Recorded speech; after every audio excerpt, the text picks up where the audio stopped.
Many years ago, Debbie Reynolds owned her own hotel here in Las Vegas. And inside the hotel, she had this little cafe where she tried to recreate kind of the old Vegas lounge energy where entertainers around Vegas who had their own shows, they could stop in after their shows and get up on stage and just have some fun and goof around and maybe sing a song or two. But you didn't have to have your own show in Vegas or be famous or anything. If Debbie had found out that you could sing or had some talent, she'd let you get up and do your thing. At the time, I was working for this handicapped gentleman, and he was kind of confined to this motorized wheelchair and little motor scooter when he went out. And he was kind of hunched over a little bit and kind of leaned over like that a little bit, but he could sing like you wouldn't believe. You closed your eyes and you thought you were listening to Elvis. He sounded just like Elvis. And actually he was best friends with Johnny Cash, and actually had sang with Johnny Cash years before that. So anyway, Frankie and I was his personal assistant, and Frankie and I had heard that Debbie Reynolds had this little cafe there that people could sing. So we went over one night, and we were kind of sitting out where the tables are, where the audience sits, and Jimmy Caesar, who was the MC of the show, had gotten word that Frankie could actually sing pretty good. So they brought the microphone out to sing for Frankie to sing. And when he sang, he just, he just blew Debbie away because of his voice. And Debbie and him sort of formed this little rapport and friendship there, even in the first night. So we came back the next week, and we're kind of out there where the tables are again. And Jimmy Caesar comes over and taps Frankie on the shoulder and says, Debbie would like for you and your aide to come up and sit at her personal table. And we're like, oh, wow. Well, wow, that's incredible. So they take us up, and there's, a little landing there, and up on the landing is a private table right next to the stage that was Debbie's own personal table. So Frankie and I are sitting there watching this one singer up there. He wasn't, a big entertainer in Vegas or anything. He was just a local singer, and he had a pretty good voice, but he was just an ass. He had, the slick back hair, and he had his shirt all unbuttoned and a gold chain.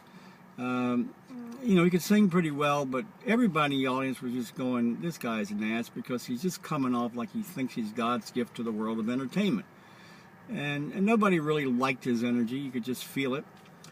And right next to me is a empty chair. Now, Jimmy Caesar told me not to sit in that chair because that's Debbie's own personal chair. And when he told me that, I go, oh, wow. I'm sitting right next to Debbie's own personal chair, even though Debbie was not there. But I thought, wow, how great is this? So we're watching this guy, this sort of lounge lizard up there, do his thing and being an ass. And this little blast of energy just kind of, like a bolt of lightning just comes in, just right in the chair right next to me, and just goes, you having a good time? And I turn and go, yeah, sure. And holy shit, that's Debbie Reynolds. And I'm like, oh my God. Now, here is a major Hollywood movie star, Hollywood legend, Hollywood icon, whatever way you want to say it, sitting right next to me, and her shoulder is actually touching mine. Now, I've met a lot of famous people, and I never get too crazy over being around famous people. But there is a moment in time where you're just kind of frozen there, like, oh shit, okay, I don't want to come off like an asshole, I don't want to say anything really uncool, what do I say? And I'm just like frozen there for a moment, and I think Debbie sort of felt my uncomfortableness, and she just leans over after about 30 seconds and just kind of pokes me with her shoulder that's right next to mine, and she goes, I hate Las Vegas slick. And she kind of motions to the entertainer up there. Like she didn't like, she felt his energy and she didn't like it at all. She goes, I hate Las Vegas slick. And I thought, oh, well, so do I. And that was just, she just said it so like just nonchalantly. and it just kind of broke the ice between her and I, and we just started talking like, like just mostly because of her, we just started talking like we just knew each other for years. And the interesting thing was the conversation was so trivial, and I don't mean that in a bad way, but trivial in that she didn't come off like, oh, hey, I'm this great movie star and I made all these movies and I got these songs and stuff. She just started talking to me about everyday things. In fact, there was during that time she had just, I think, broken up with the guy she'd been married with for a while, and they had gone through sort of not a great divorce, or they'd just broken up or something like that. And she started telling me what she was going through and how she felt about this, and her emotions and feelings around this. And I'm like just blown away because she's talking to me like I'm her brother or something. She's known me for years, and I just thought, how cool was that? So I have some photos here, just about 3 photos here, and I'll show them to you now. This is a picture of Frankie talking to Debbie, even though Debbie is not in the picture. And you can see me sitting to the right. You can see the back of my head. This is another photo of Frankie talking to Debbie. Debbie's actually sitting there to the right. In this photo, you can kind of see me right above Frankie's head there, a little to the left, and Frankie's actually singing to Debbie in this photo. This photo kind of has a funny story around it. It kind of shows you how cool Debbie really was and her unique sense of humor. And it was very hard for him to kind of look up because of his handicap. It was easy for him to either look down or look straight out. So he was going to sing this song one night, and he wanted to sing it to Debbie personally. So he said to Debbie, Debbie, would you stand in front of me here and get down on your knees? Now, that obviously has some sexual implications to it, even though Frankie didn't mean it in that way whatsoever.